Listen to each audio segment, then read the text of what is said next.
was happy to see his certificate, and like all of us, he has encouraged us to recognize that the reward for hard work, as they say, is more work. President Buhari urges re-elected Kogi State Governor Yaya Bello to make his second term in office more impactful.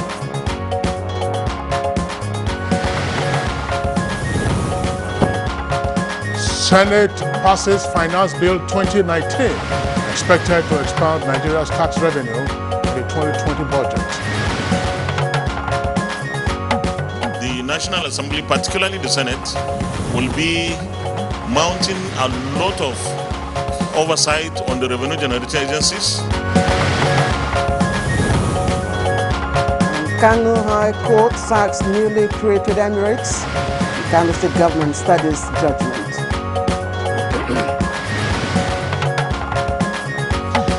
And on Good Morning Nigeria today, we shall focus on regulating the social media in Nigeria, plus Zafa Awards 2019.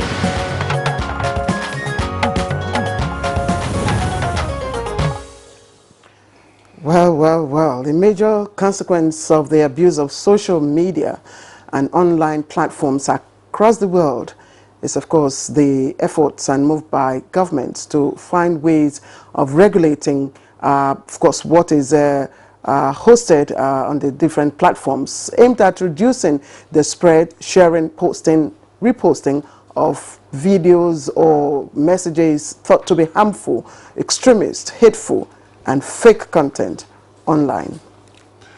Well, some countries such as the United Kingdom, Singapore, Australia, and others have already proposed stricter regulatory oversight on social media sites and platforms in their respective countries. This is part of the efforts, of course, to try to put a stop to unrestricted online content and activities.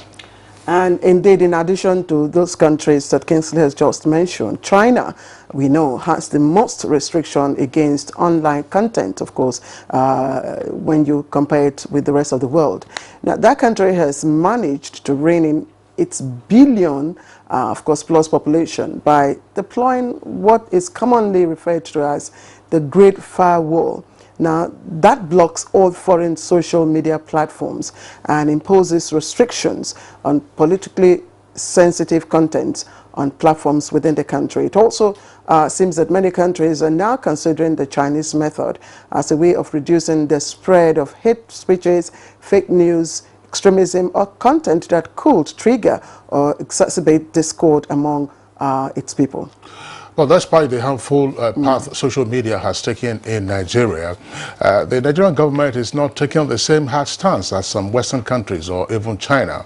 Instead, the federal government is working to seek to license online TV and radio stations operating within the Nigerian space to provide proper focus for them and their activities. And of course, we know the Minister of Information and Culture, Lai Mohammed, has said that President Muhammadu Buhari has approved the licensing of web TVs and radio stations, including foreign broadcast networks like the CNN and online media platforms like Netflix, which send signals into our country and make money, of course, therein. Well, the minister said that the administration wasn't seeking to gag the media, but rather to appeal to media practitioners to self-regulate for the sake of peace in the country and the industry itself. And indeed, many African countries already have laws that require licensing for operation of online media. Just like when someone, has passed through a driving school and learned how to drive. Of course, a driver's license is required or issued before the person taking a car and going on the road. In the case of broadcasting, well, isn't it important to know that the operational address and intentions of the media platforms operating in the country, Kingsley? That's right. That's part of the goal of seeking to register online broadcast outfits. But just as the government continues its advocacy against hate speech, violence, and other issues that are divisive in the country, a bill to regulate the use of the social media as well as curb fake news on the internet has already passed second reading at the Senate. Quite right, and the bill, of course, seeking protection from internet falsehood and manipulations, Bill 2019, is sponsored by a member of the House and was introduced in the Senate some weeks ago. Now, how has the lack of regulation resulted in social media misuse in Nigeria? When will this regulation start, and in what manner will it be? How or what will be the benefits of the regulation? Well, those are some of the questions the Minister of Information and Culture, Lai Mohammed, will be giving us answers to in the course of our program. I'm Claire Adelabu Abdul Razak, and a very warm welcome to you, as always, to our program. Good morning, Nigeria. And I'm Kingsley Osadolo. I join my colleague Claire to also welcome you to the program. We have a second topic, which is the Zafa Global Awards 2019, holding here in Abuja, the nation's capital. In addition to that second topic, we of course have our complimentary segments, and these include business, newspaper review, and others. Let's now join Lydia Odije-Ochi as she brings us the highlights of the morning news. Good morning, Lydia. Good morning, and here is the morning news. The All Progressives Congress says the governing party is now stronger, united, and genuinely focused on delivering its promise of taking Nigeria to the next level. This position was reached after the National Caucus meeting of the party presided over by President Muhammadu Buhari. The APC is much more stronger, having regard to what we witnessed in Kogi and Bayelsa election. It's a clear indication that the APC is waxing stronger and stronger by the day. The budget for next year, issues that arose during and after the election, and current outcome of various cases that went to court.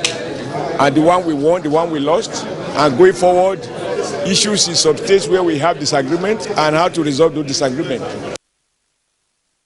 Meanwhile, President Muhammadu Buhari is urging the re-elected governor of Kogi State, Yahaya Bello, to ensure that his second term of office is more eventful and result-oriented as a reciprocal gesture for the renewed trust and confidence of the people in his administration. This was while granting audience to the governor for the first time since the renewal of his mandate. He was happy to see his certificate, and like all of us, he has encouraged us to recognize that the reward for hard work, as they say, is more work. And I'm sure Governor Yahaya Bello, having passed through the learning curve, is going to approach his second term with all the vigor, with eye for posterity and legacy marks in the development of Kogi State. The Conference of Speakers of State Legislatures of Nigeria has been directed to make a formal presentation to the presidency on areas of concern regarding implementation of the financial autonomy granted state assemblies and judiciaries by the Constitution for necessary action. President Muhammadu Buhari, who gave the directive while granting audience to the chairman and members of the conference, maintains that equity and fairness must prevail in governance. I try to be as loyal as humanly possible to the Constitution. Please make a formal written submission to my office to ensure it receives the most appropriate attention. I also want to assure you that we remain committed to ensuring that equity and fairness prevails in governance. As you are aware, the focus of this government is to ensure collective prosperity for our citizens through the provision of jobs and security and economic opportunity while eliminating corruption in public service. And now to security. President Muhammadu Buhari has called on security agencies and communities under threats of bandit attacks and kidnapping to be more vigilant and alert in light of the latest incidents in Enugu, Zamfara, Adamawa, Katsina, and Kaduna states. Reacting to the recent reports of heightened acts of violence and kidnappings after a period of relative inactivity, the president observed, in quote, "In view of the unpredictability of the security situation, security forces and the communities affected should be more alert because these murderous and remorseless criminals will take advantage of your complacency and strike again." The sum of 24 billion naira in total comprehensive income was made in the first 6 months of 2019 by the Nigerian Sovereign Investment Authority. The group, in its presentation at the National Economic Council meeting, says under the Presidential Infrastructure Development Fund, it intends to complete the second Niger Bridge, the Abuja to Kano Highway, and Lagos-Ibadan Expressway, as well as the Mambila Power Project. Council resolved that there should be a full-time engagement of the communities to avoid mistakes made in the oil sector. In summary, the Governor of Ekiti State, Chairman of the Governors Forum NGF, should constitute an ad hoc committee involving governors to engage with the Federal Ministry of Mines and Steel to find ways of addressing all the issues involved so that there will be less challenges, especially in this particular ministry. Now to reports from the National Assembly. Ahead of the planned passage of the 2020 appropriation bill by the Senate on the 28th of November this year, the Senate has passed the Finance Bill 2019, which is expected to expand Nigeria's tax revenue in the 2020 budget. The bill has 56 clauses and seeks to amend 6 tax laws in Nigeria.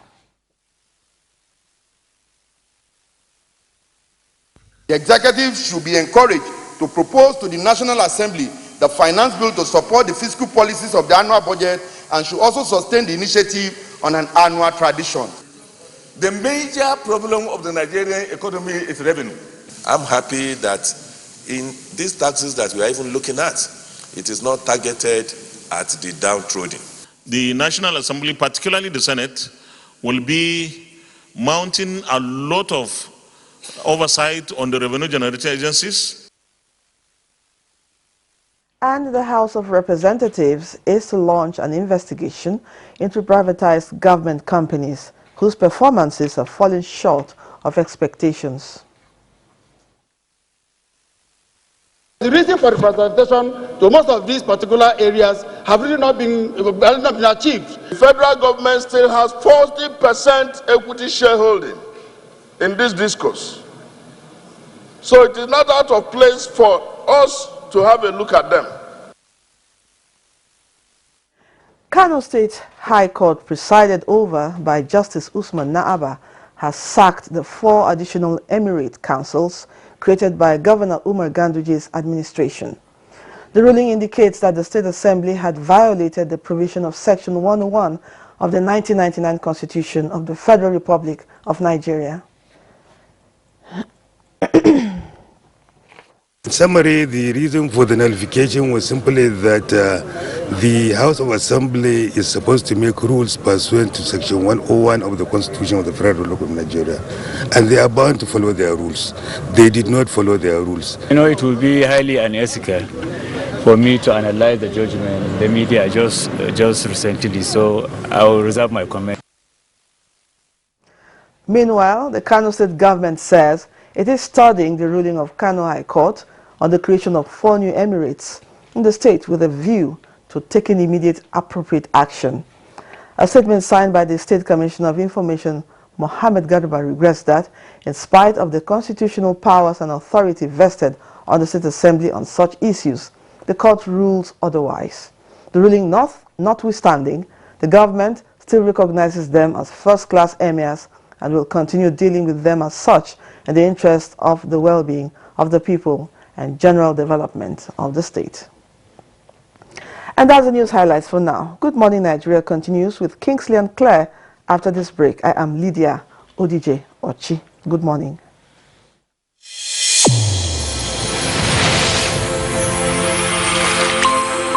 The new edition of TV Guide is out, exclusively taking a look at the traditional television and new media. Are they comparable or complementary? Media industry players give perspective on the trends, progress, challenges, and the way forward.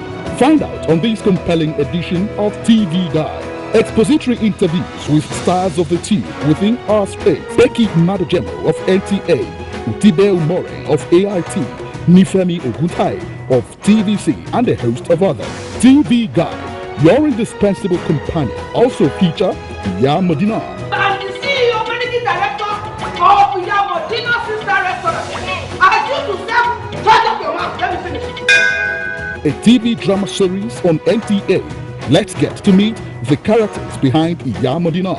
This edition also presents exciting features on tourism, culture, entertainment, sports, health, and lots more.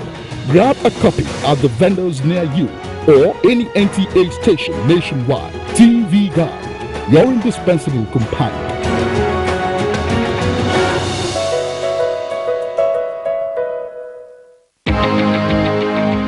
This year, like every other year, for over a decade, we celebrate and reward African growties around the world at the African Academy Awards Zafa 2019 in Abuja, Nigeria.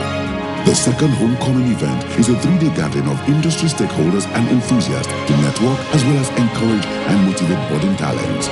The movie screenings, exhibitions, and masterclasses will hold at the Silverbird Galleria on the 22nd to 23rd November 2019. The awards and gala guide on the 24th of November 2019 at the prestigious Transcorp Hilton Hotel Abuja. For inquiries and sponsorship, advert placements, and tickets, call the following numbers on your screen now or visit www.zafa.org. This is wonderful. I'm super excited about it. Nothing is expected of them other than awesomeness. Zafa 2019. Come expecting the unexpected. It's countdown to the 2019 Christmas celebration. Radio Nigeria, NTA, and Voice of Nigeria poised to set the tune for the season of joy with its annual festival of 9 lessons and carols. Theme: Jesus in the midst of the storm. Featuring Professor Laz Ekweme Chorale, Lagos. Classical operatic soprano by Abiodun Koya.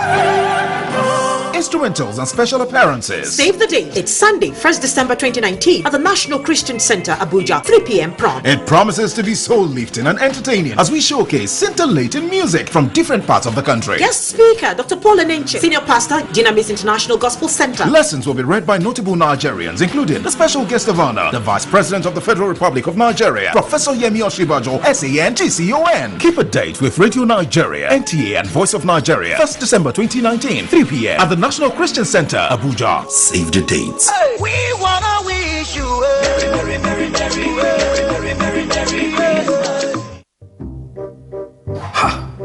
Not so fast. Look, I'm tired. I want to check out of this country for greener pastures. Just calm down for a moment. Please sit down. Do you have a job where you're going to? No, but someone is arranging, Listen, Aliko. Checking out of this country without proper planning means one thing. Unimaginable begin. I've been in the diaspora, but legitimately doing great things at home and abroad. As I've been saying, without the proper footing abroad, the risk is not worth it.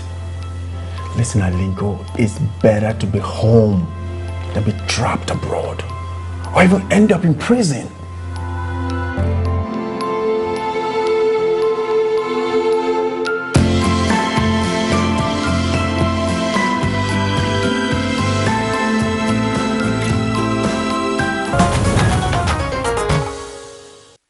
Right, this is Good Morning Nigeria, the network service of the NTA. Time now for business news, and we join Kolo Mohammed for details.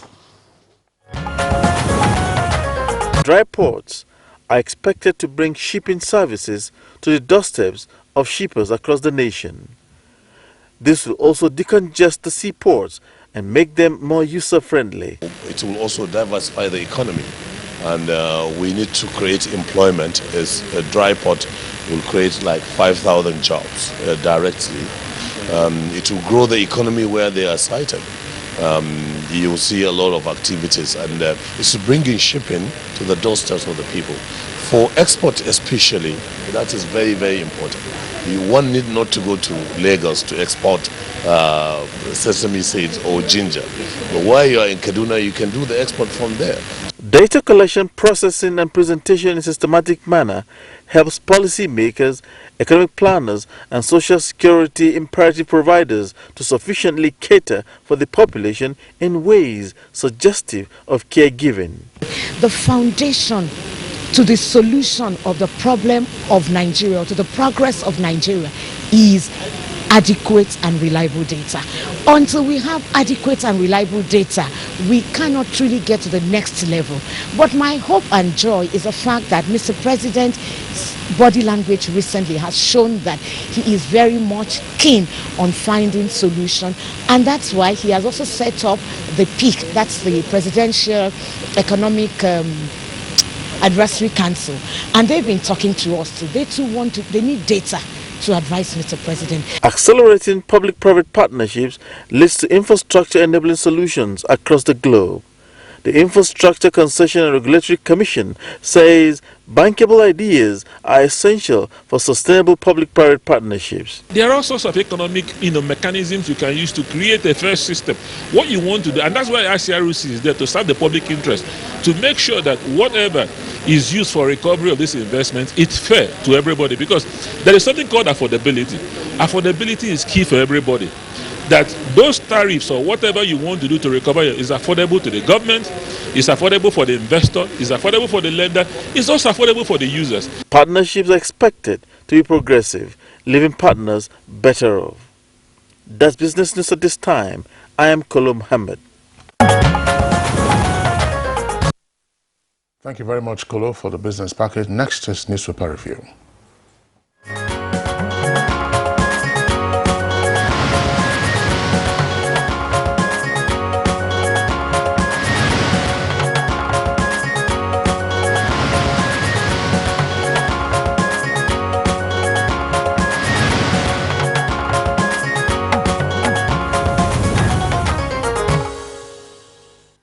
All right, let's begin with the Daily Trust. And the Daily Trust leads with the story, Kano government kicks as court dissolves Ganduje-created Emirates. And there are two writers there. We'll study the verdict, that's the National Assembly, and protest in Rano, Gaya, Bichi, and Karaye.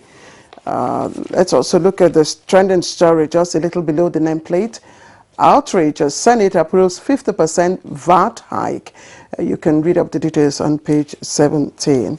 And the picture story there is the picture, of course, of the President and the Secretary to the Government of the Federation and others during the State House of Assembly Speaker's visit to the President at the Presidential Villa, and that happened yesterday. Trending stories at the foot of the paper. PDP demands cancellation of Bayelsa Kogi polls. Read it up on page 13. Gunmen kill Miete Anla chairman in Plateau LG. Details of that on page 4.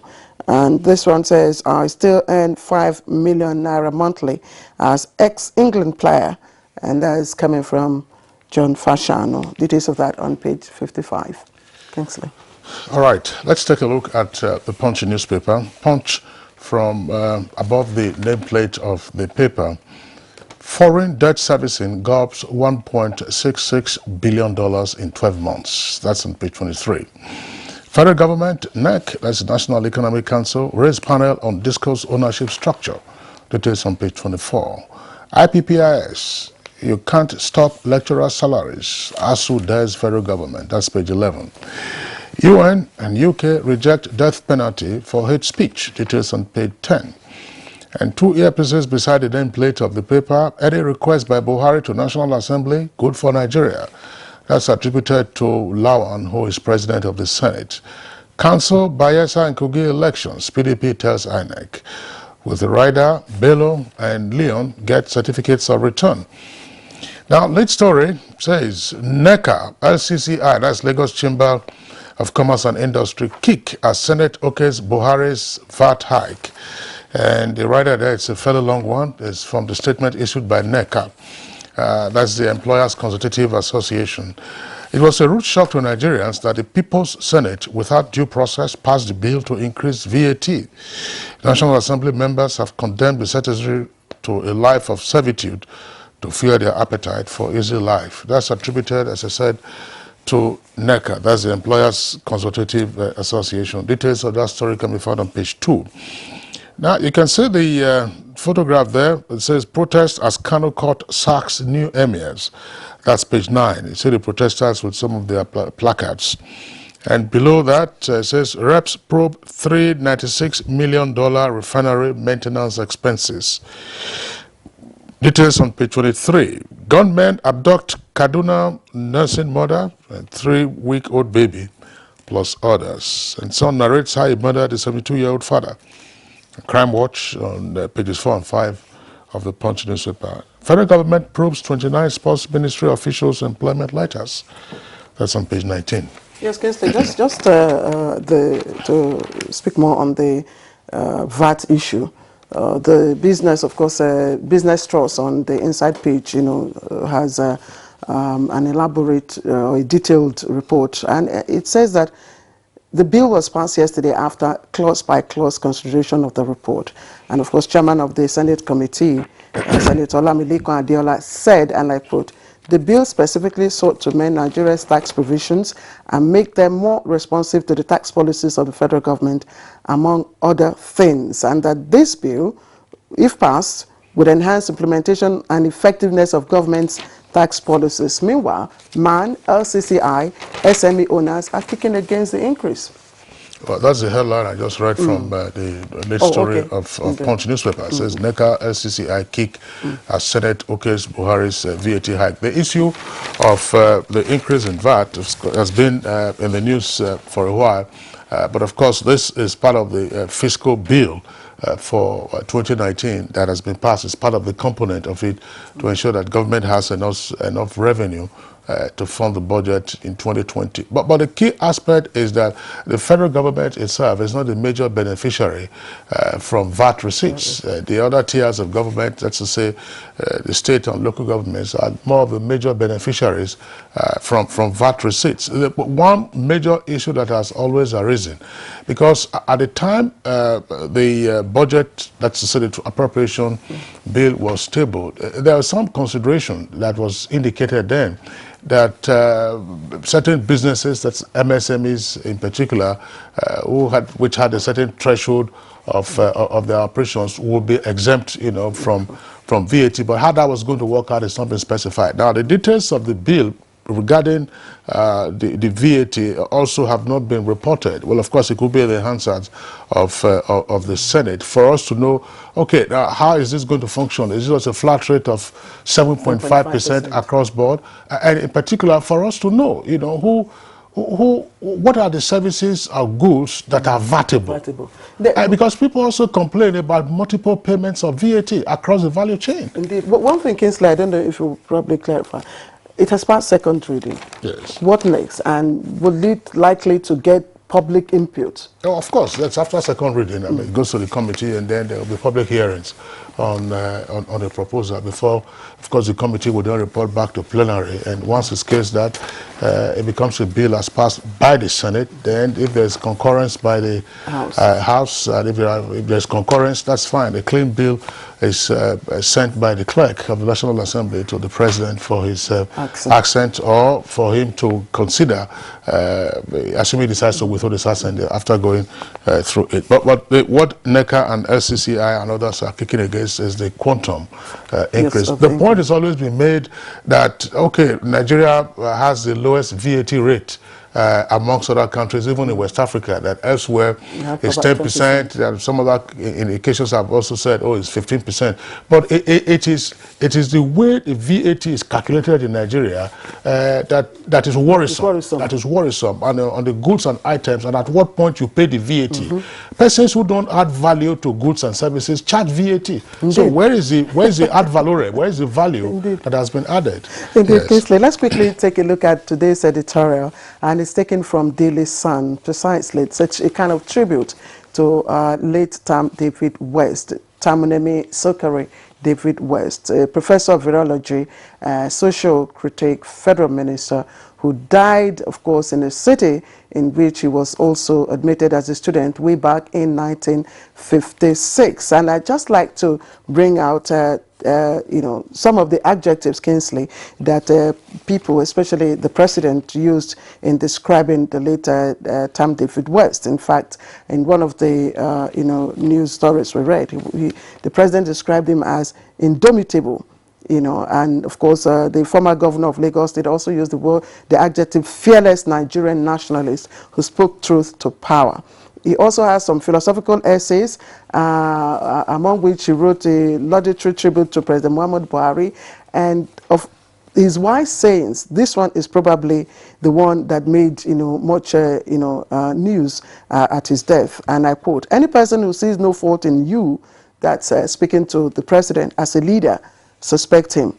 So precisely, this is basically a tribute to Tam David West. Tam David West, of course, when he passed away, and the story was on the front pages of the papers, we discussed it on Good Morning Nigeria, and I had some personal interactions with the late Professor Tam David. He was a friend of mine, no question about that, and I published a number of his articles in the past, so we had a relationship well over 25 years, and it was irrepressible, as the tributes have indicated, and may he so rest in peace. If he believed in the cause, he would fight it to the end.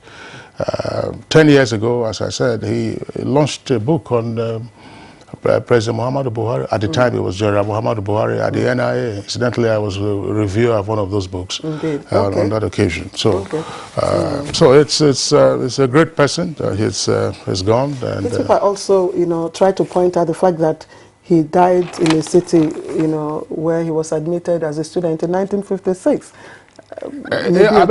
Ibadan was his base. University of Ibadan, was his base, and that was it. Just as we are closing, there's this story about the Kano court sacking the new emirs. Now, the position of the court is that the Kano House of Assembly did not comply with Section 101 of the 1999 Constitution as amended. That constitution relates to the powers of a House of Assembly to regulate its own procedures. But what is not being reported in detail is, okay, how did the House of Assembly breach its own procedure in going ahead to consider the 4 emirates that were created by the Ganduje administration?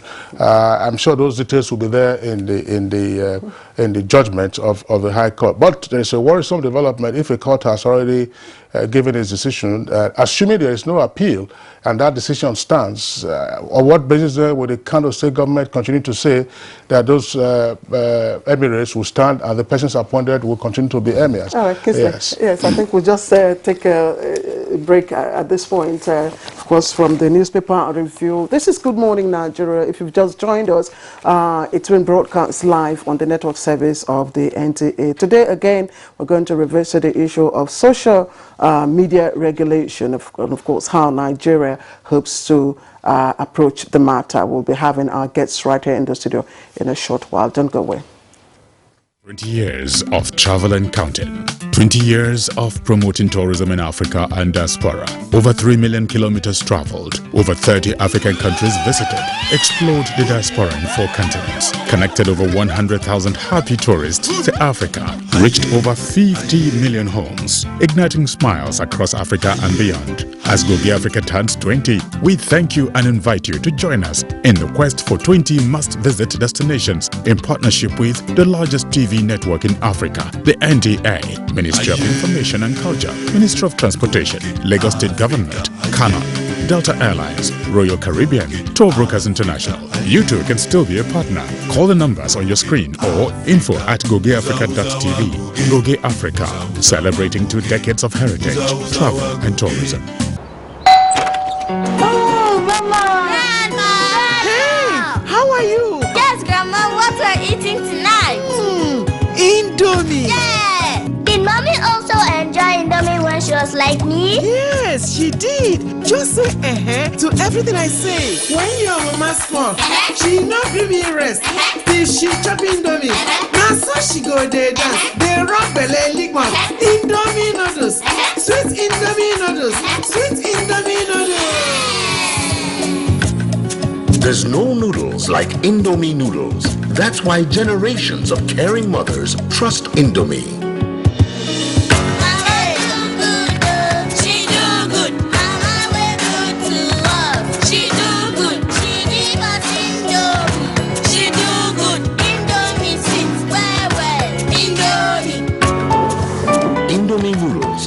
tasty nutrition good for you.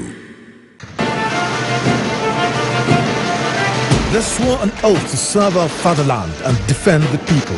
They traded their freedom, comfortable homes and mortgaged their lives on the battleground for our unity and peaceful living. These are the great, fearless, loyal and committed Nigerian armed forces who risked their lives courageously to safeguard our borders. But in the line of duty, many never returned.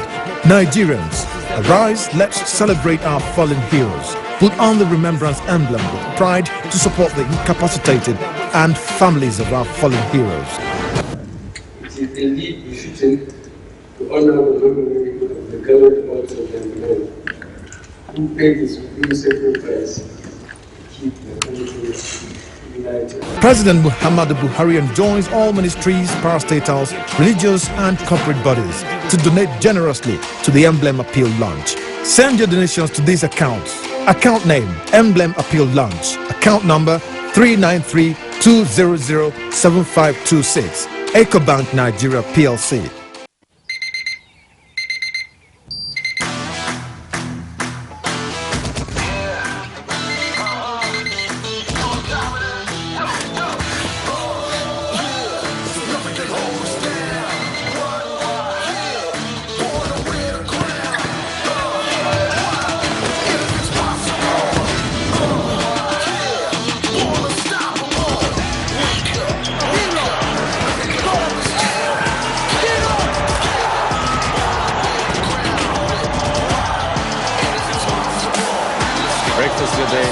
Every day.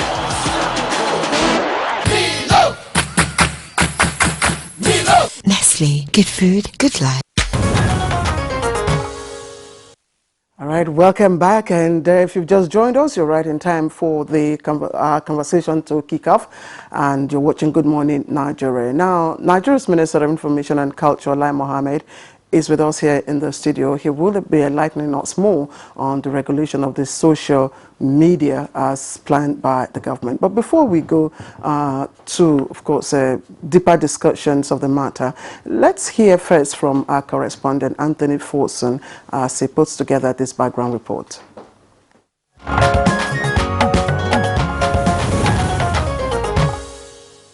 The NUJ, in using this statement, actually put the cat before the horse by publicly rejecting the planned social media regulation without even trying to understand what it entails. The Information and Culture Minister, Lai Mohammed, laying the cards on the table, explaining to the leadership of the Nigerian Union of Journalists rationale behind plans to sanitize the social media space. The minister made it clear that the situation has assumed an alarming proportion, which, if not checked, will lead to a disastrous consequence, as it has become an all-commerce profession. As a professional body for journalists, the NUJ has a code of ethics for journalists, and this guides their operations. To the best of my knowledge, no trained professional journalist can afford to engage in fake news.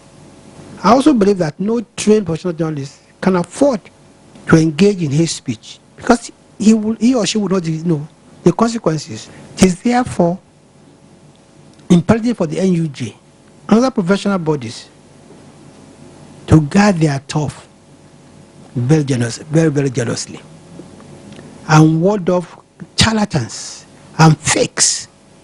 We say clearly that the regulation is not an attempt to gag the media. Emphasizing on the need to sanitize the social media space, the minister called on the Nigerian Union of Journalists and other such professional bodies to join the process. As a matter of fact, the major beneficiary of injecting sanity into the social media or even the broadcasting code is trained professional journalists. They're not the ones who are out to regulate. No. It's those charlatans. And today, it comes to question who's actually a journalist. Is everybody on the social media a journalist? We believe that the NUJ and other media professional bodies should take the lead in sanitizing the media space.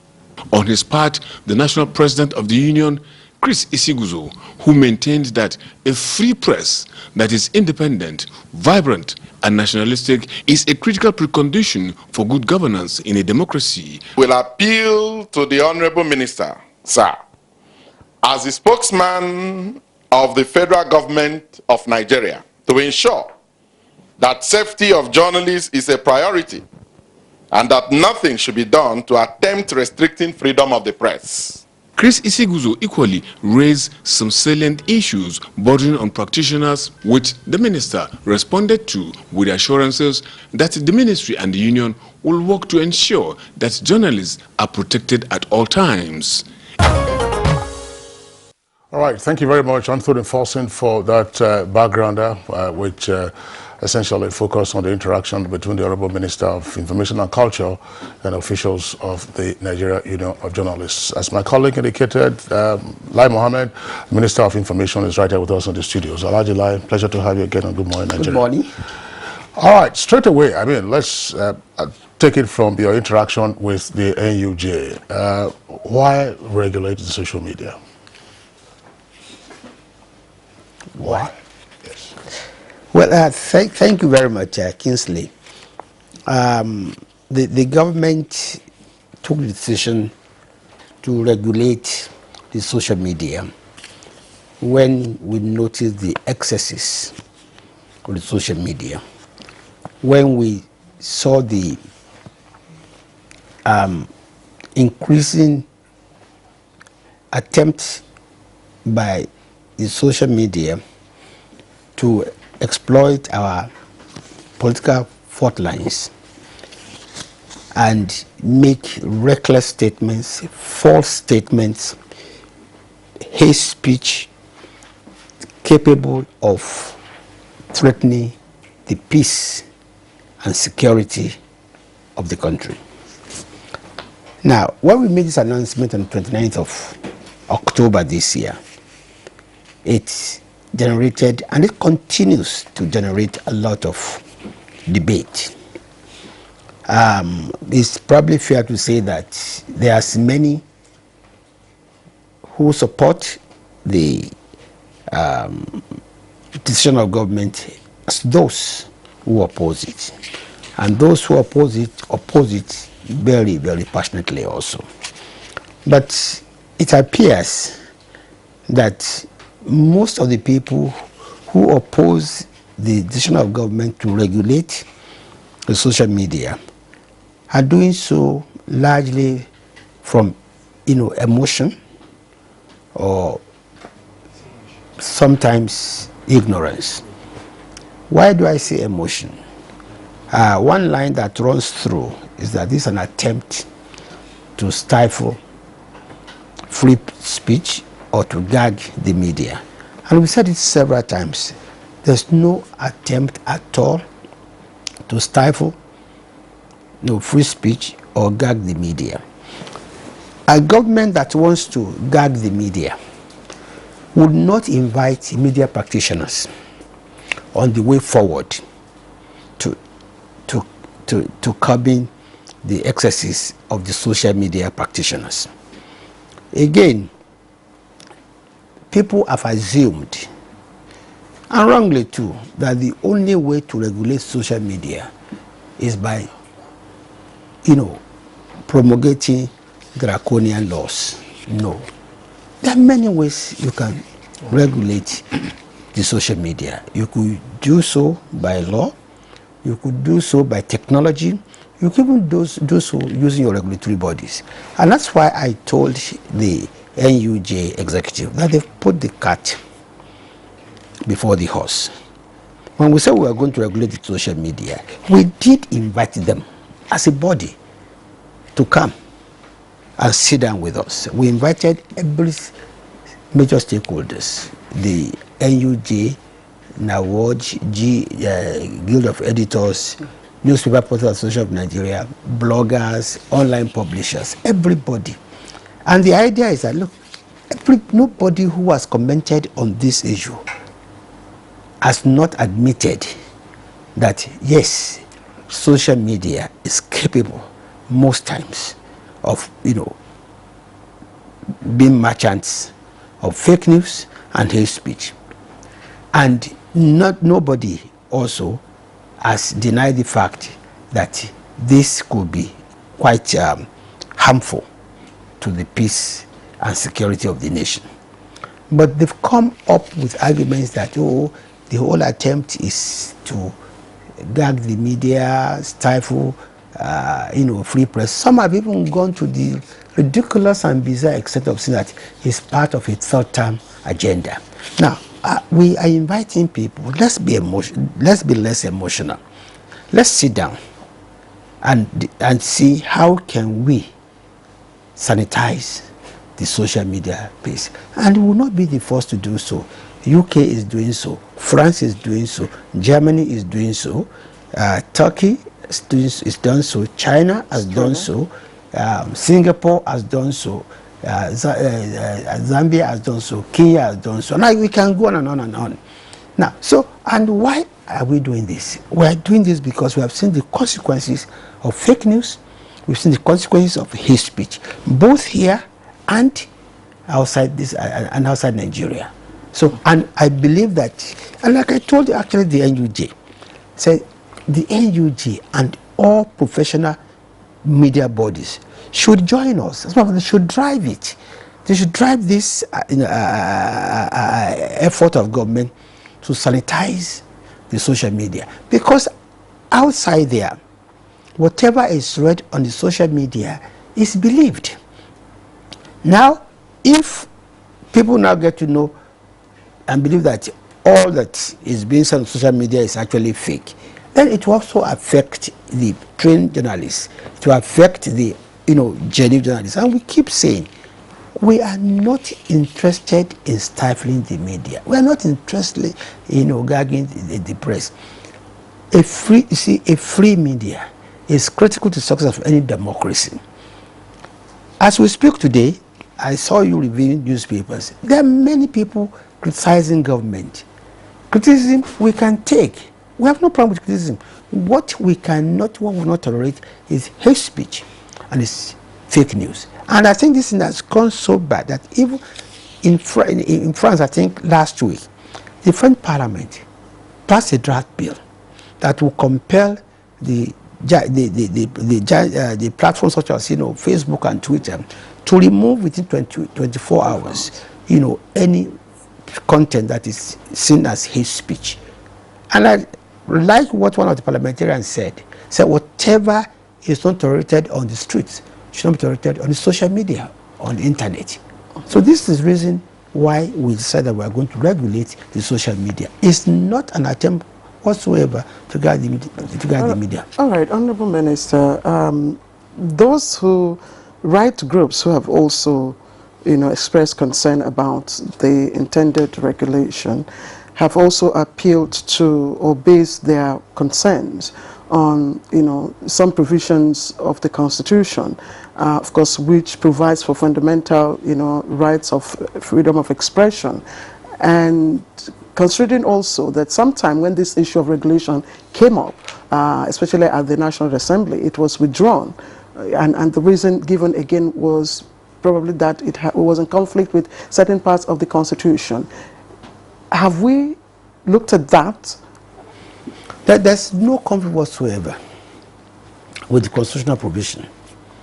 Because the Constitution provides for freedom of expression subject to national security, subject to other issues such as the peace of the country.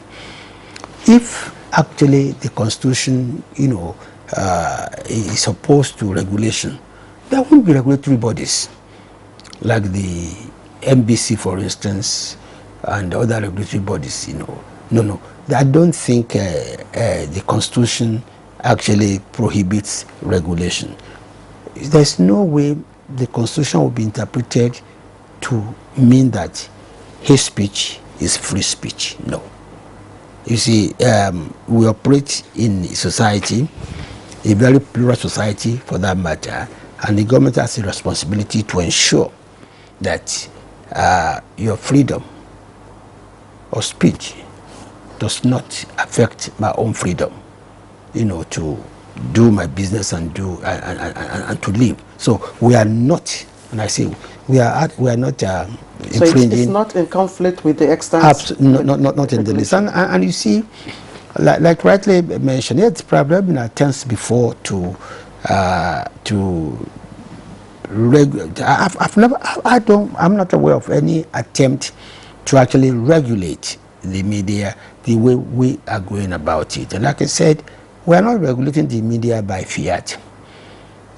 We are regulating the media by inviting the stakeholders in the industry to sit down with us and ask, what is the way forward? Like I keep saying, if you don't self-regulate, you self-destruct.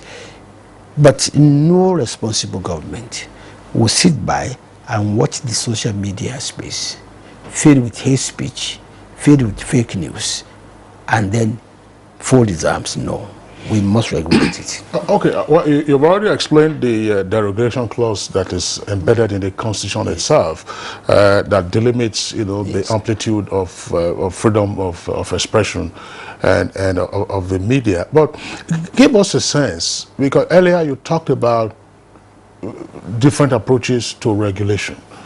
Give us a sense of what the government is contemplating and what the target social media would be under its contemplation. You see, what the government is contemplating, and we have already sent out letters to all the stakeholders to meet and let's discuss this issue. But in addition to that, we are also going to meet the giant platforms and the techies like WhatsApp, like Twitter, like Instagram, like Facebook, and work with them. That is because there's a country called Nigeria. That's why we're operating here. Now, fake news and hate speech will not be tolerated in our media, in our media space. So we work with them, just like France has done now, whereby they will probably be able to block certain hate speeches or remove them from the internet within a few hours. So what we are doing is in the overall interest of everybody. If we must pass laws, we will do so. If we must set up regulatory bodies, we shall do so. But definitely we are going to talk we are going to use technology, we're going to use regulation, and we're going to use the stakeholders, and we're going to sit down together to say it is not healthy for you to have a social media which is not regulated. I think sometimes this year there was a problem in Kaswamagani in Kaduna State, where over 50 people were killed. And one of the bishops said more people died from fake news than from the bullets. Because when people just started turning back from a place, what's happening? So they are killing Muslims, they are killing Christians, and there are retaliations. There must be consequences for people that purvey fake news and hate speech. That's all we're about. Indeed, Honorable Minister. One, of course, would agree with you when you look at the social platforms and the content therein. There is much cause for concern, and of course, but the issue is, like Kingsley said, the manner and the form in which the regulation would come. Now, you've mentioned some countries, indeed, France, UK, Australia, Singapore, and all that, and they have looked at ways in which the user of the platforms are protected, and rather shift regulation onto the companies themselves, companies like the social media companies themselves. They have the power, they have the content, they have the information and videos at their so they can regulate what content they let go out. So are we also looking at manners, regulations that would also protect the user and shift the blame or the regulation, the prosecution onto those companies? You see, Claire, regulation in the broadcast industry is not new. I mean, you are broadcasters. You know that you cannot broadcast something that is indecent. You know that you cannot broadcast something that's going to, something that is fake. You won't do that.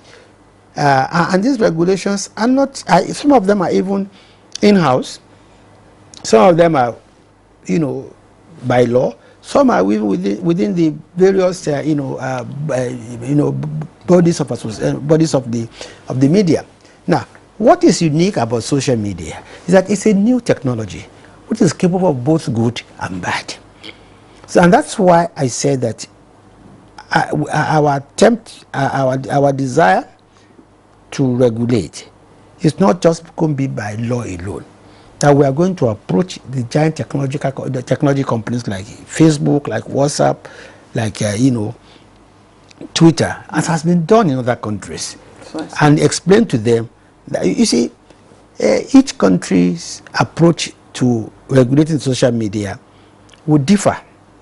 In China, it's probably even more draconian than in other parts of the world. But in Nigeria, we look at our own peculiar situation in speaking to the giant, technology, giants. But we would, if necessary, like I said, also pass laws. If necessary, we would set up regulatory bodies.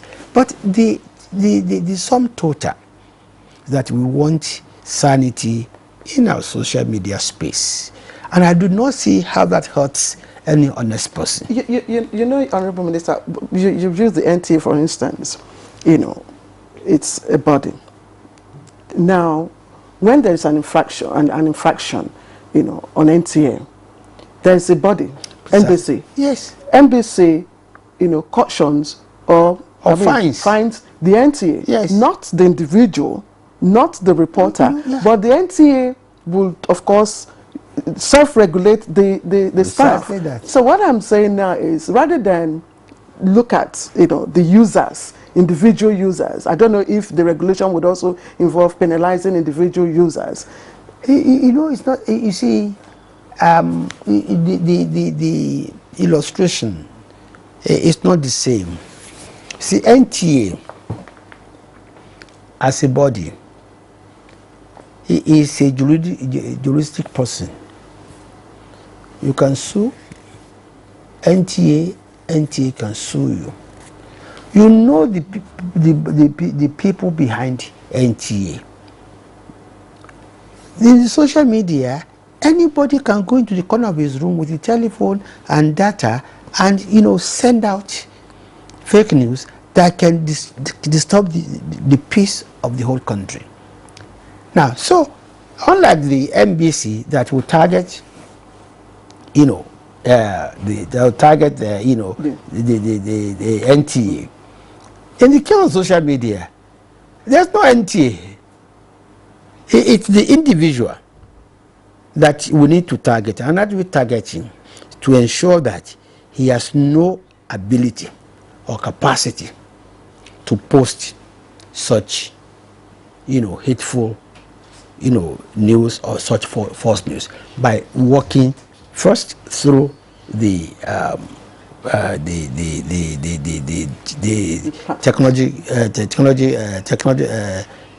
giant tech companies like WhatsApp, Facebook, or internet. Yes, but if necessary,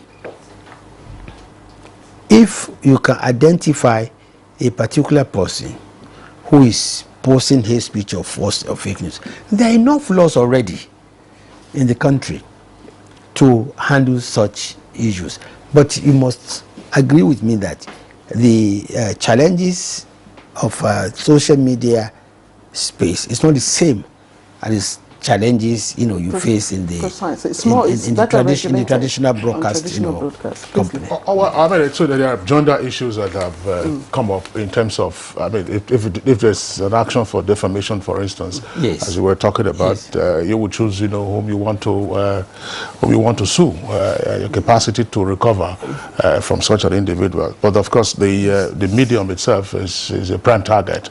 And if the author is also part of it, then you take the author along. tongue of the gatekeeper who allowed that to go. But I'd like to return to your opening response to our question, that namely the intensity of the passion of those who seek sanity in the social media space and those who are alarmed potentially as to a rollback of the amplitude of press freedom as we know it in Nigeria. You might argue that, look, you're speaking from the executive branch of government, which is understandable. But in the legislature, in the Senate, there is a bill that has generated a great deal of furore. You know this, the so-called hate speech bill that seeks the death penalty for hate speech in Nigeria. And so some persons, in terms of the passion, would say, look, on the one hand, there's a bill going through the crucible that seeks to criminalize hate speech and then impose the death penalty. On the other hand, the executive branch is contemplating social media regulation. So isn't this part of what is fueling the passion you referred to earlier, that, look, there's an attempt, therefore, to delimit the space for free speech, and that is notwithstanding the fact that we already recognize that the Constitution itself provides for the derogation from freedom? Kingsley, we made clear our position from the beginning. We are going to regulate the social media. We are going to inject sanity in the social media. And we were clear about the way we're going to go about it. And we have started doing so. We have invited, we have written letters, and we have received very positive responses from all the stakeholders. We have set in motion the machinery of, talking to the techies like WhatsApp, like Facebook, like, Twitter. And we said we will be guided by the views and opinions and contributions of all the stakeholders. So I don't see why anybody will liken what we are doing to an attempt to gag the media or a third-term agenda. People are just simply being mischievous. When it comes, they are either being mischievous or being over-emotional on this issue. We were very clear on what we are going to do. And like I told the NUJ, no amount of intimidation, no amount of public lynching would deter us from this, because we believe it's in the overall interest of Nigeria. And again, why do people think that sanitizing social media is going to benefit only the government? There are so many individual, private victims of the social media excesses that you all know today. Many people are just suffering in silence because it's like they have a license to malign anybody. They have a license to tell lies against you. So it's not just about protecting government; it's about protecting even individuals. I mean, many marriages have been destroyed by social media, posting fake news, posting fake videos. This is what we intend to address. It's a pity that people do not sit beyond trying to protect government. It's not so much about government, it's about everybody. All right, Honorable Minister, again, the countries that have regulated their social space, quite a number of them, and those countries have tried to, delimit the scope of what they want to regulate. Now, in our own instance, we're looking at hate speech and fake news. Can the Honorable Minister delimit for us what hate speech and fake news, is, for the understanding of, the social media users? You see, fake news is whatever is not true. Hate speech is that speech, and whatever you say that has a tendency to set one group of people against the other, or what you say that discriminates on the basis of gender, religion, ethnicity, or even belief. So it's clear the United Nations has described what hate speech is, and I don't think anybody is in doubt as to what hate speech is or what fake news is. As a matter of fact, in the UK today, they call it deep fakes, because it's gone beyond just fake news. Now, you see, the power of technology is so awesome that it can create from nothing a very huge story. It can create videos whereby you think it's clear that he's speaking to Kingsley, whereas neither Claire nor Kingsley have met. These are the details we're talking about, not just about government. After all, everybody's criticizing government. We have no problem with people criticizing us. You do so every day, either social media or traditional media. No, that's not our real concern. Our real concern is fake news, hate speech, because of the capacity of these twin evils to disturb our peace, set the country, on fire. Let me just, cite an example and know if that would fall within what we call fake news. Just a few days ago, there was, a video that went viral on the social, platforms about a particular student of a particular school, you understand, and the brawl, by, the mother. Now, there have been various interpretations, various reasons. Everybody is saying, this and that and that. We do not know the truth or the truth value of that. Will that fall within our concept of fake news? Unless you tell me exactly what the video is all about. But again, don't forget, it's not me, Lai Mohammed, that will determine what will be fake news, what will be hate speech. No. It's not Lai Mohammed or Minister of Information that will determine how we are going to combat it. If we want to do so, we would have come out with that. Okay. But we have invited all the major stakeholders, including online publishers, including bloggers, including social media activists, including LUJ, everybody to let's sit down. This is a menace. This is something that affects all of us. Okay. So it's not just the ministry or the minister that would determine how to go about fighting fake news and hate speech. Of course, we recall some of the meetings you have had in Lagos with the online publishers on this same subject matter. But how would you respond to the views also expressed by some persons that, look, we have a plenitude of provisions in our laws to deal with these aspects, and that all that is required is for a prosecutor to diligently scout through the laws, pick out the relevant provisions, and then, of course, use that for the criminal prosecution of the individual. As some persons in the country have already been prosecuted for what they posted on Facebook, and I'm sure you are aware of this. Yes. So why don't you allow that to go? The Cyber Crimes Act is there, so why don't you allow that to go instead of creating, in their opinion, another layer of regulation other than self-regulation, which of course is imperative for any organization or for any profession? Kingsley, all the countries we've spoken about, which example we have cited, like the UK, like France, like Germany, like China, like Turkey, like Singapore, also had laws to deal with, libel, defamation, and the like. But nobody 30, 40 years ago foresaw this technology and the capacity of this technology. Now, while it is easy for me to sue an editor, a newspaper, for libel, it's difficult for me to even know the author of a particular fake news which is posted on social media and which goes viral, a video. And that is why our approach is, one, talk to the stakeholders, talk to the platforms, and find an amicable solution.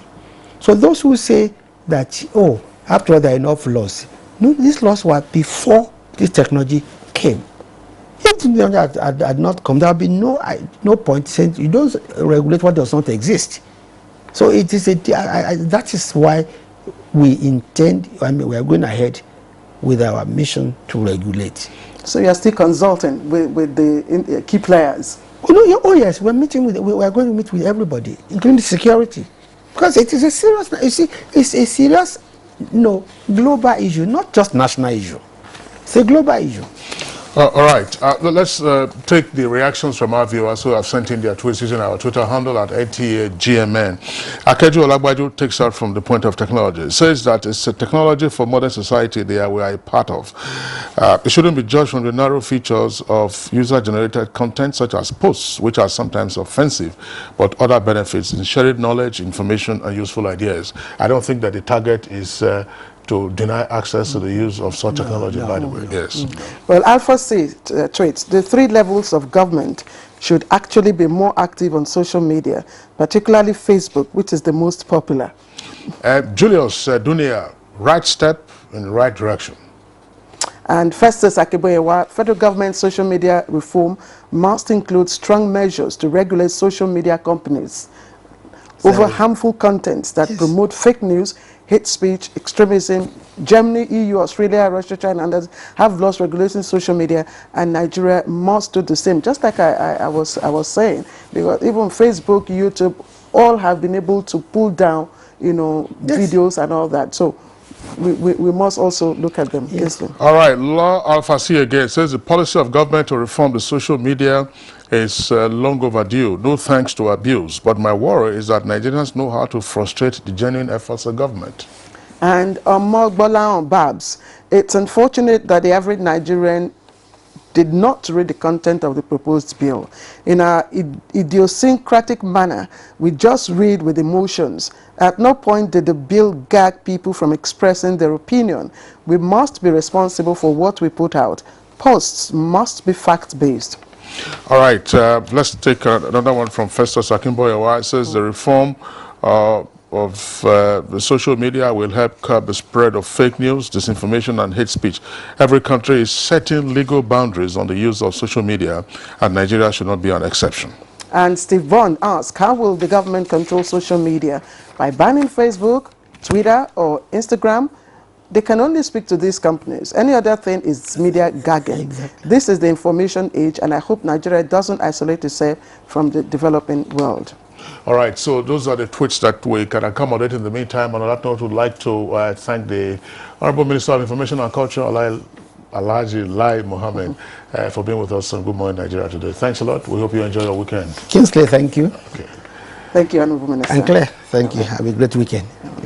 All right, so it's Good Morning Nigeria still on the network service of the Nigerian Television Authority. We'll take a short break now. When we return, we'll be dealing with the Zafa 2019 awards taking place here in Abuja.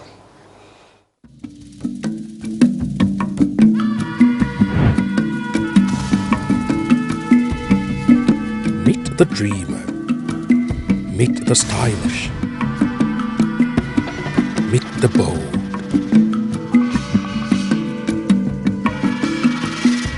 Meet the inquisitive. Meet the warrior. Meet the master.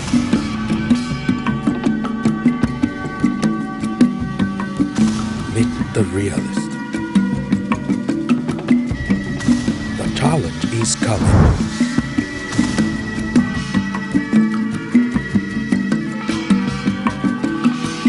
Unity Challenge.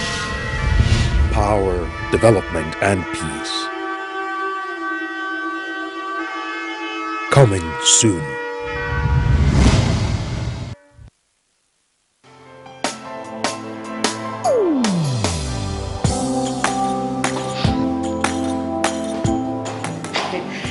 Chief. Good morning, sir. You are here already? No, now my spirit day, my body day for house. What kind of question is that? Were you not the one that fixed this meeting for 8 a.m.? You are now coming by 10 a.m. and start asking me job questions. But Chief, now, I'm sorry. Don't you also go late for meetings sometimes? You know now, African time. No more African time. And no more pancaking of face during office hours. At the end of the day, we will lose valuable time. We will not make progress. If we want to move this nation forward, we must treat business as business and respect time. Change begins with me. Thank you, sir. I'm sorry. Can we go for the meeting now, Chief? Better. This message is brought to you by the National Orientation Agency in conjunction with the Federal Ministry of Information and Culture. Live on NTA Network at 4 p.m. this Saturday. The Premier League, presented by sports rights holders Integral. All right, you're watching Good Morning Nigeria, still on the network service of the Nigerian Television Authority. Abuja, Nigeria's capital territory, of course, will be playing host to dignitaries for this year's Zafa Global Awards. It's been described as one of the most valuable awards, and the organizers, of course, do pride themselves on this event. We have joined us in the studio to discuss details of this now, Prince Sam Amuzia, who is the CEO of Nollywood Entertainment Limited. Prince Amuzia, pleasure to have you with us. Good morning today. Thank you. All right. Also here with us in the studios is Apolline Traore. She's a nominee actress from Burkina Faso. Apolline, pleasure to have you with us on Good Morning Nigeria. Thank you. Okay. It's your first time in Nigeria? No. I know Nigeria. Welcome. Okay, let's start with the CEO of Nollywood Entertainment Limited. Can you just give us an idea of what Zafa is all about? All right. Zafa is all about promoting African culture, arts and culture, and appreciating the people that makes it work. Zafa is like the African Oscars, if that's the language so many people decide to use. Because today, if an actor in America or producer is not nominated and or has never won Oscars, they're not classed as one of the best in America. And although we're not saying that those who are not nominated as winner are not good, but you have to show that you have been doing very well in the industry and you are recognized via the act of appreciation. So Zafa is there to appreciate those people. Today, when we talk about the politics and everything, it's all about hate, fight, and not happiness in the political arena. But when you come to the entertainment of the world, we have the actors to entertain you. And African movie has been there for a long time. So how come Zafa is not a household name? Zafa is a household name. It's just that we have been in outside of Africa. It's one of the biggest African film award outside of Africa. And I would say it's one of the first award body that has first exported African films from the shores of Nigeria, Ghana, Kenya, Burkina Faso. People don't know about African movie until Zafa took it to the UK and beyond. So today when you talk about Nollywood, it's in every home. This is because we have made it possible at Zafa. How long has the Zafa Award series been on? 13 years. 13 years? Yes. Okay, and what is the frequency? Is it an annual award or? It is an annual award, but I must say that within the years we have carried on 1 or 2 years in between the years, and that is due to, can I say, financial constraint, because it's individually founded and has never had any support of the government. So when we struggle, and what it takes is take all the actors and actresses to UK. You imagine what it costs to fly there. And funny enough, our artists are yet to understand that when you're nominated, I work with BAFTA, for example, and never will you be nominated to receive BAFTA award and you want them to buy you tickets or buy you find your accommodation. When you are nominated into such huge award, you find your way. Okay, let me bring in Apolline Traore, who is an actress. He's a director. No, you. Yes. You're an actress. No. She's a Oh, director. oh, you're a director. Yes. Also, why do you get the impression that you were you're an actress? I don't You were know. nominee actress. That's the No, I'm impression. not a nominated actress. It's actually my film. It's called Derance. Most of my actors there are nominated, so I brought them here to Abuja. Oh, I see. So Okay. Yeah. now, here in Nigeria, Nollywood is a household name, and here I said that's because Zafa made it so, you know, outside of Africa.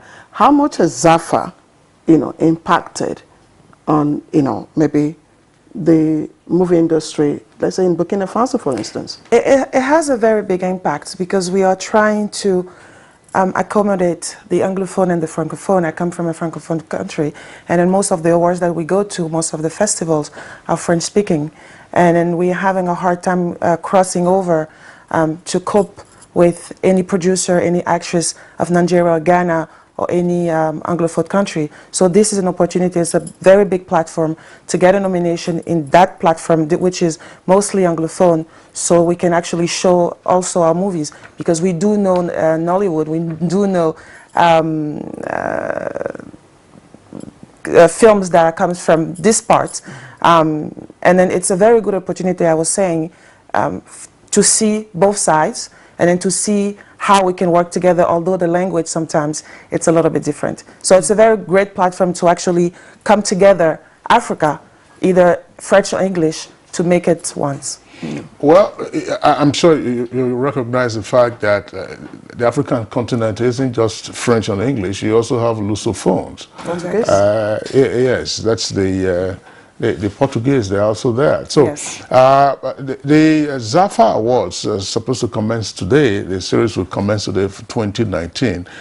Who is on from what you do know? Is it continent-wide or just a sprinkling from elsewhere on the continent and mostly West Africa? I think that we from what the nominated that I've seen, it's a little bit of everywhere. I think that there's South Africa, it's coming. I don't know all about the nominees, but I think there's a lot of nominees from across the films, and also you have to understand that when you have an award show, which in a year you have to look into the best film and the best actors within that year. So what country had made a film that is great enough to be nominated? So I think that's what Zafa is about, is to look into the continent of 2019, who has made a film good enough to represent at Zafa. So maybe you won't have many countries or a lot of countries, but most of the countries that are in Zafa is the one that the organization has chosen to say this is the best for 2019. The African continent. Prince, I was here. You said this has been on for the past 13 years. That's a whole lot of time. Yeah. So can you tell us what the theme for this year, that's one, and how you're integrating it, you know, with, of course, the tourism potentials that, you know, abound within, not just in Nigeria, but within the African continent? Thank you. You see, when you talk about tourism, I've looked at what the film industry has done in the past 13 years or beyond. And today, like you said, you can see people now beginning to know that there are different type of filmmakers in the continent. However, we select from all the continents. It's not possible for you to choose all the continents. So when you are bringing tourism into the film industry, there's no other way to do it than that awareness. You create the awareness, and this is what Zafa has done. Before 13 years ago, which is 2006, many people don't watch African films, especially outside the show. Even those who watch it here, they're very selective. So nobody wants to come to Nigeria because we are making films. But since the introduction of Zafa in 2006, we have now found the influx of Hollywood filmmakers, Bollywood filmmakers, even Chinese now approaching me in UK to say, how can we work with Nollywood people? How can we work with African film makers. And so that is why the pride of Zafa is there huge. A lot of people don't... Is it based in the UK? It's based in the UK. And a lot of people don't really know how come Nollywood blew that big. It was the effort of Zafa Awards. Let me ask you this question on the basis of what you're saying. Is Zafa, not the awards now, is it also a marketer? And therefore, how have you been able to attain the reach for which Nollywood films have now become popular on the basis of what you are saying? Exactly. Zafa is not only an award organizing body. We do training. We're collaborating with BBFC, that's the British Board of Film Classification, BFI, which is the British Film Institute. They are supporting us for the distribution and marketing of African films. However, there is choices. For example, this year we have got 78 films submitted to Zafa from all African continent, but there are only about 22 nominated movies, and out of these 22 nominated movies, we are not expecting the 22 to win as well. So that is how. But however, the marketing aspect of it, we started it all, and we are still on it. So it's basically a marketing outfit? It's a marketing outfit, it's a training outfit, and it's awareness creating outfit. So that is why we call it an Academy Award. It comprises of all what the film industry should be. Not only give people award, but we market their movies, we promote their movies, and then we train people as well. You know, my colleague Claire asked the question earlier as to why, excuse me, Zafa is probably not a household name, because we also know of other awards, I mean, that take place here with regard to the movie industry. What relationship, if any, with any of those other awarding bodies? Influence, or we are not influenced by them, and we don't want to influence them. Now, do you collaborate? That's basically, do you collaborate with them? To them, they are independent. We are independent. We try, we invite them each time Zafa is holding in UK, and even as we're here in Nigeria, we have invited them, but we are not going to say we are collaborating with them, because it would be wrong. To some of them, the language is that we are competing. I've had a station say to me, why are you competing with certain thing? But when we tell them the difference, so even seeing the difference, it's not so many people that will know us, because we are not funded. We are not promoted as we are promoting the industry. So we are not funded. If you are well funded, you will be able to reach every home with one type of advertisement or the other. So we have limited resources in marketing ourselves. However, because we are marketing the industry, we are proud of what we're doing. Okay, Ms. Traore, he says Zafa is UK based, and it's of course independent. Being an independent foreign based outfit, how indigenous is the content, and what specifically is it projecting this year? Yes, I think, what do you mean by indigenous? Indigenous, is it indigenous of the African continent, or does it have, foreign flavor, foreign collaborations? He said he's independent, he's not collaborating with any of the local, awards, African awards. Right. Well, I think that every award has to have a specific message, and has a specific organization. There's so many award shows in Africa and even in the world, and then the difference that each has is the way that they promote themselves, as he said, and then what message that they want to have. I've been to many other award shows that unfortunately, as I said earlier, the language barrier is always a problem. And then sometimes the light is put on this part of the Africa, or this part of the Africa. So each award for me has his message, and it has to promote that message.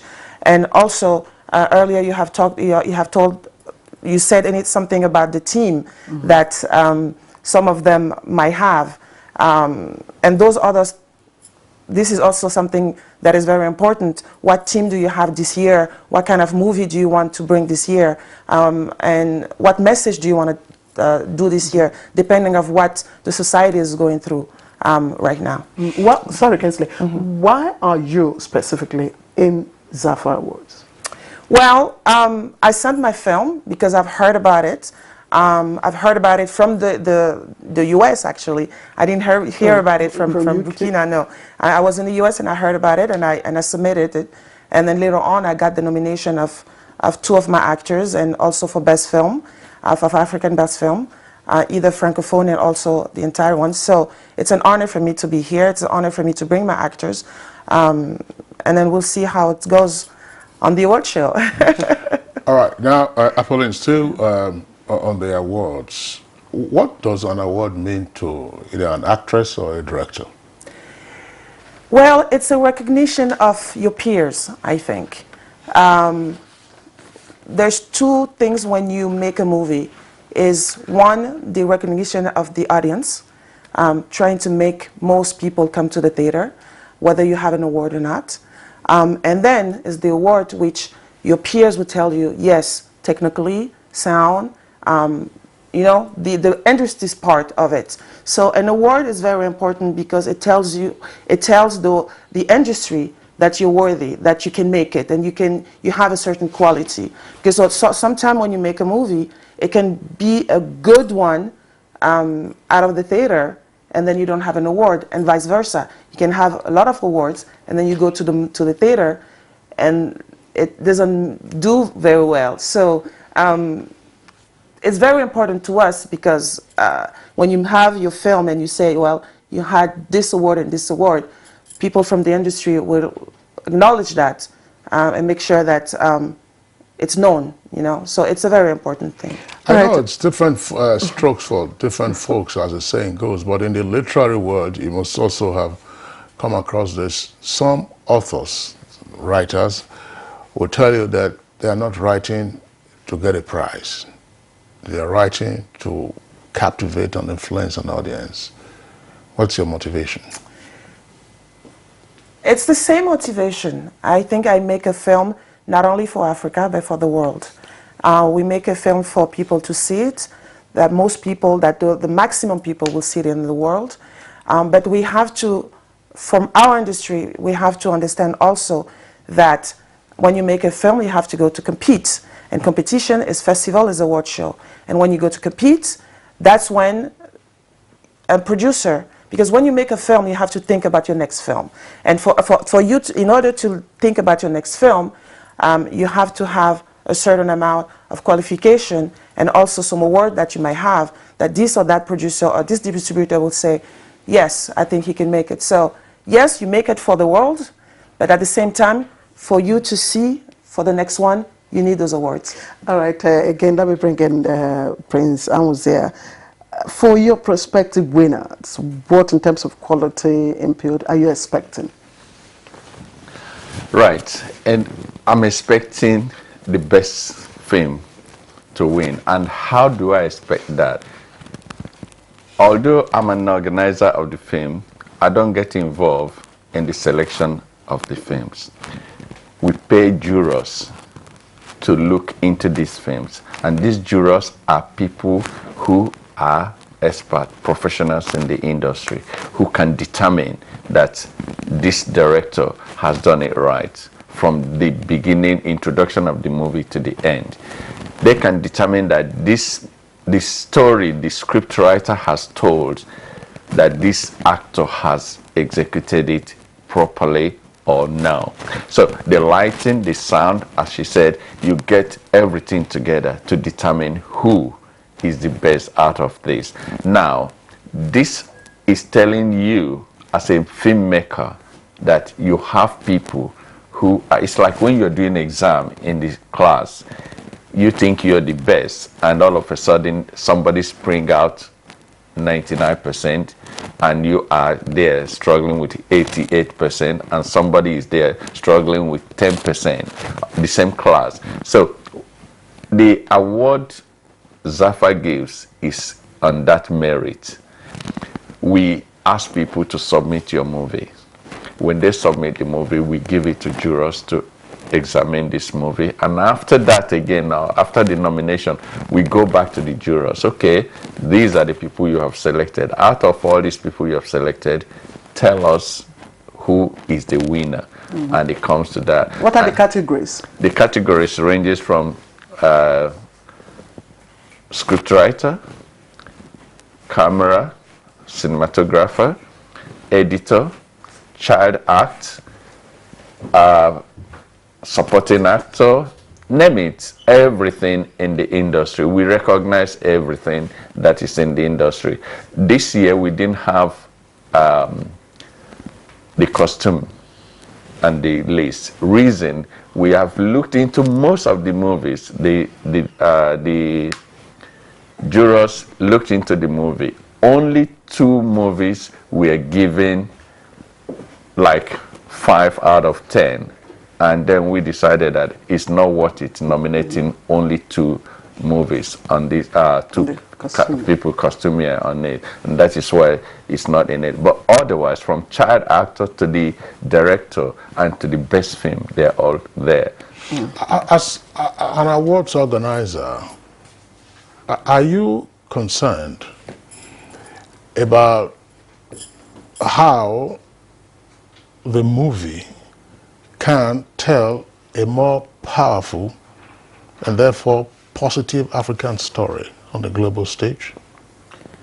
Basically, that's one of the reasons why we call it appreciation of this. If the movies cannot tell our story, it will not go across the country the movie is made. So what we are trying to do is to make sure that this movie, the story in the movie, captivates every family that is watching. And so we encourage the filmmakers themselves to do movies that will tell African stories the best way we can. If you go across the world every day, they're showing the news, they want to show the slump of Africa. It's only the filmmakers that we actually tell the world that, listen, it's not every part of Africa that is slum. It's not every part of Africa that is corrupt. So they show the positiveness of Africa. Apolline, are we moving in that direction? I mean, because most of the fare that one even gets to see would appear to be a reinforcement of the negative perception of the African continent and his peoples. So that's why I asked if it was indigenous, you know. Yes, I mean, we are moving into that. I remember when I started, we almost wanted to make movies like Americans, because we got our education from there, or from France or anywhere else. Now we are mastering the craft, and the most important is to tell a story about ourselves, and then the way that we see the world and the way that we want the world to see us. And in that sense, it's very important that we actually make movies regarding our continent and regarding our household. And if you look at the films right now, across Africa, it's amazing how they take simple stories and make it great. We don't have to make films to compare ourselves to the rest of the world, but we are coming back to the most important value and education that we've got. And then most of the film that I've seen actually this year from African continent is either about, we talked about it, terrorism, it's about women fighting and the right of women in Africa, and all of the stories that we are going through right now, most of those films will talk about it. You know, sorry, Kingsley, I want to be a bit gender sensitive now, because most times, you know, the world is trying to, you know, get whatever we do and inclusivity, you know, in gender. How would you appreciate gender participation in this award? We appreciate gender participation because in the industry generally, in the film world, the entertainment industry, we want to see men and women work together. I don't like to use the language equality in anything I do because I know it has never happened anyway. There is no equality. But there's equity. There is equity, fine. But that equality to me is zero. Not from United States, America, UK, Nigeria, or any part of the world, there is no equality. Let's put our story into the basket where I, as a nobody, can enjoy it. You, as the mansion owner, can enjoy it. Everybody enjoy the movie, and that is why African film is going places. Today, Hollywood has run out of stories, and they now depend on African story to make their movies. When they came to me in UK to ask about African films, there is a TV station now starting in UK, and basically they are holding on to African films. How do we get African films? And so this is creating market for the African film. Yeah, but Prince Amuzia, I will still raise the question of the content of the African films. And I want to ask Pauline again. Two of your actors, you say, have been nominated for the awards. What is the subject matter of your movie? What's the storyline? My story is really, my film is about, there's two main stories about my film. The first one is the war. There's after election of the war that happened after the election in Ivory Coast, which has impacted a lot also Burkina, because there's so many Burkinabe and other countries that live in Ivory Coast. So I talked about the effect of a civil war in the country, and I also talk about what is happening in Haiti, because my main actor comes from Haiti to come back to his origin in Africa, and because he's trying to flee the war there, and he comes to Africa, and then he gets into that same environment again. But the main story about the film, this is the setting of the film, but the main story is really about a relationship between the father and the daughter.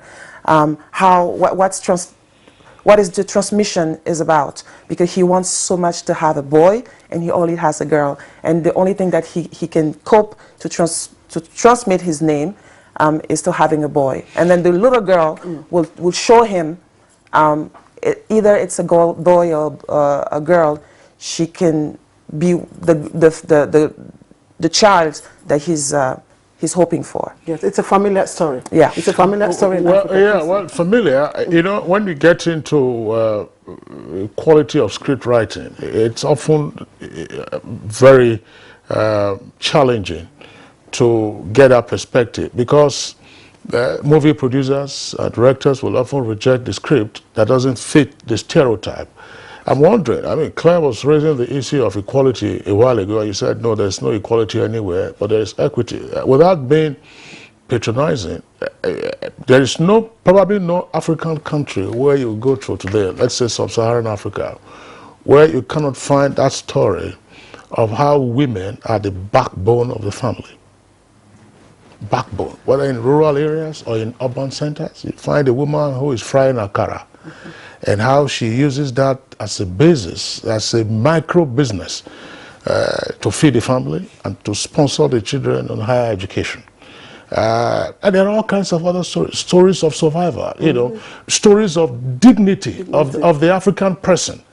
I'm just saying this, as I said, I'm not trying to patronize, but these are the kind of things that will project us, so that when you're at an airport in any of the major capitals, nobody looks at you with disdain.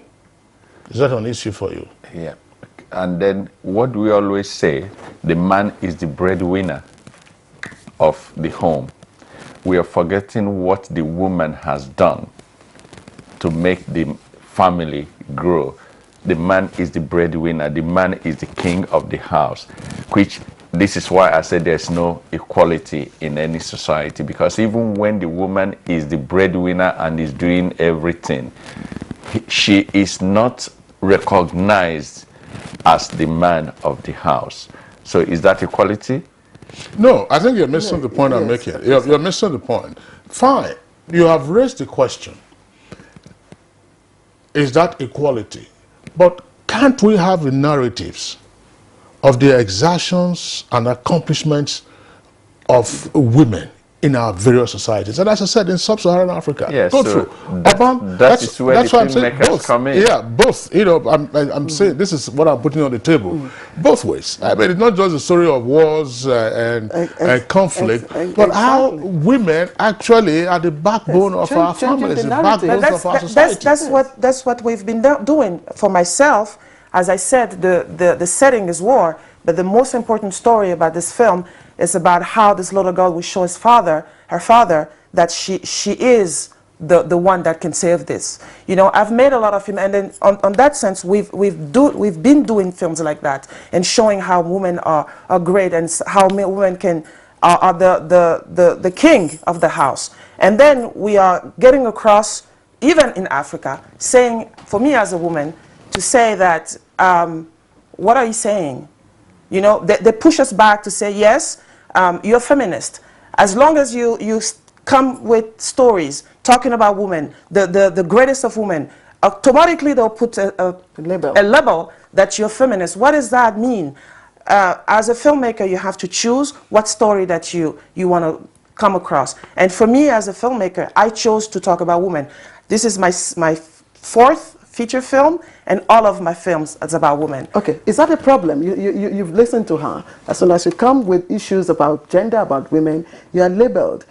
In your 13 years of anchoring this, event, what are the major gaps, and might this labeling of feminism be one of them? I tell you one thing, because you saw me, I was chatting with your last guest, the minister, right? We, in 2014 in UK at the Odeon Cinema, we were showing movies, or submitted movies, and one of the first movie we were showing was how women go through torture from their husband and the impact the family played in that.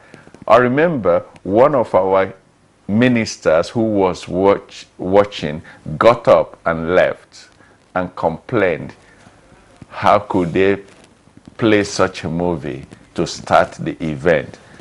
And the British guy who actually compiled the movie was, what's his problem? Is this not true? Yeah, but this is part of what we are. This is part of what we are saying. That's you see, the reinforcement of the negative. I asked the question about telling the positive story, which is not to say, look, don't recognize or acknowledge what is offensive. So it's when we reinforce these negative stereotypes, the compiler says, oh, isn't this true? I mean, if you were to go with a camera to the nooks and crannies of the United Kingdom, you have horror stories to tell, true or false. They tell it. They tell it. What matters is how do we take it? How do we react to it?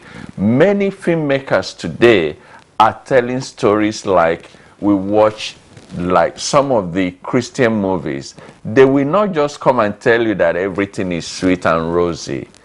They build it up from what costs something. And that does not mean that that film is being negative.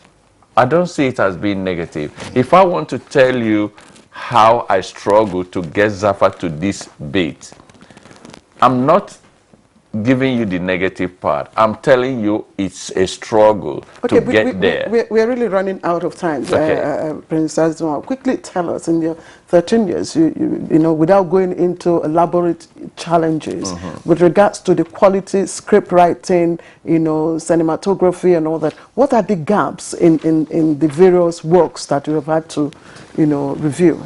The gaps has been, like the quality, the technical qualities of most of our movies. and the reason is resources. So it's not new. Like I said, Zafa is struggling because it's not funded.